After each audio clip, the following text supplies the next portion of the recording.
I'm Jim Whittington, Information Officer with the Southwest Interagency Incident Management Team. Joe Reinhardt is the Incident Commander. Mike Loach is our Area Commander. And before we get started, I wanted to take a moment to recognize the passing of Alan Levy.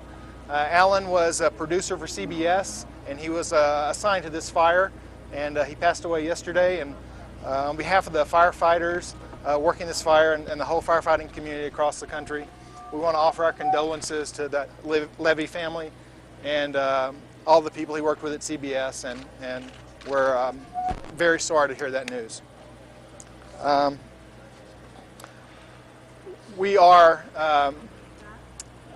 me give you some new figures here. We're still at 5% contained. We have somewhat over 3,000 people. That's kind of a moving target. We have 18 bulldozers, 197 engines, 61 water tenders, 16 helicopters, 24 hotshot crews, and 79 Type 2 crews. So that's a lot of people, and it's a big fire, and it deserves a lot of people. So I hope that gives you some good info on that. I want to talk a little bit about what went on yesterday and what we got planned for today. This is an IR map, an infrared map. It shows heat sources. It doesn't show containment. So what we talked about last night, it's not represented on this map, but I'll point it out. One of the things that's interesting about this IR map compared to the one we looked at yesterday morning is there's quite a bit fewer and smaller pieces of heat. And that's a direct result of the weather we had yesterday. Again, yesterday there was very little natural fire growth. A lot of the growth on the fire was from us doing burnouts. And we expect the same kind of weather today. We're supposed to have very good weather for burnouts. And the story today is going to be filling in the areas that we've burned out over the last few days. And I'm going to talk about that in a second. I'll start down here. This area in the blue, down by the Blue River drainage, you can see that there's still quite a bit of heat down there. And it's still pooching out to the east and getting closer to the drainage. And so again, we're looking at a number of contingencies there, a number of options, including one that goes all the way out into New Mexico and comes back around. But we haven't made that decision yet, and we're going to keep monitoring that situation. Alpine, looking pretty good right now. Still mop up in there. We have fire coming down the hill slowly towards the dozer line we have on the north side of town, and that's looking pretty good. When that fire gets to the right spot, the crews working the dozer line will probably fire out from there and clean that up.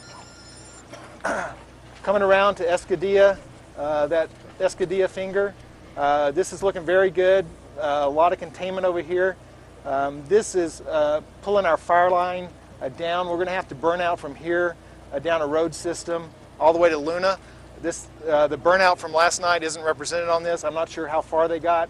They were supposed to make it to the border and get across, but again, I'm not sure exactly where they ended up today. And the night crew wasn't back in before I got the briefing. Coming down through Nutrioso, still a little bit of work there. They've still got some heat in some areas a little bit to the northwest of Nutrioso that they're worried about. But they're doing a lot of mop-up in there, and things are looking pretty good in Nutrioso. Coming around the top part of this portion of the fire, this is all looking real good through here, real solid. Coming around on 260, where we burned out yesterday, we had made it to the corner at the end of the day, and the night crew brought it all the way down and tied it into this series of lakes above Greer. So that's looking real good. Greer, you can see there's still a lot of heat down here. This is the leftover heat from the run 2 days ago, and this is heat that is both natural and a result of our burnout.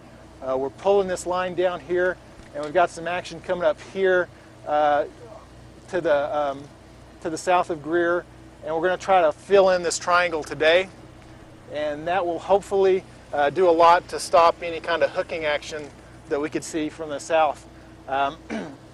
One of the good things that happened yesterday was we did get a little westerly wind, and this unburned finger that's in here directly south of Eager, you can see that it pushed pushed it west a little bit, so it narrowed the amount of space we have to deal with and the amount of unburned fuel we have. So one of the things we're going to do today is we're going to keep burning out from the lines, and we're going to go in and we're going to do a nice soft aerial ignition right through here and try to really bring a nice cool even burn up here and get some really good depth on this thing. And if we can do that, we might feel pretty comfortable about just seeing what Mother Nature does with this, because we'll have enough depth here to handle any spotting that comes up with the winds on Saturday. So that's going to be a big thing we're going to have to do today. We're also going to do aerial ignition over here south of 260. We're going to have to clean up that burnout. You know, when you do the burnout, the fire burns unevenly, burns in fingers, and there's a lot of unburned fuel out there. So we're going to do a nice soft aerial ignition, bring it along very evenly, and clean it out and just walk it down as far as we can. More aerial ignition is in place for this triangle. This is how we're going to pull it down through here. And again, it'll be a nice, soft, cool burn as best we can, taking away those ground fuels and making sure that this is all buttoned up in black. So again, the focus today is going to be the south side of Greer, the west of Eager, and then this little finger that's south of Eager. And if we can get all that and get the plan that we have executed today, then we'll be able to sit tight and wait and see what the Saturday winds bring and see how those lines withstand those winds. And that will be a big determining factor on how successful we are for the rest of the fire. There's still some heat down here, and they're working on this. They've done a burnout through here, and they're going to try to pull it down here and cut the corner off down here on the very southern tip of the fire near the point of origin. And you know, it's come off the Mogollon Rim down there, so they're going to have to deal with that. That's a little bit of a tough, tricky topographical feature to deal with. This is the first day where we have 3 Type 1 teams fully operational, and we've divided the fire into zones. The north zone is essentially from Alpine going northeast to somewhere south of Greer.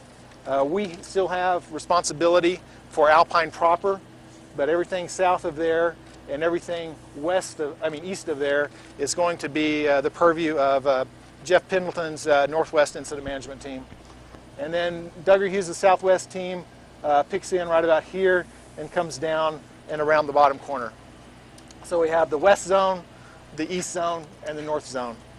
All right, any questions?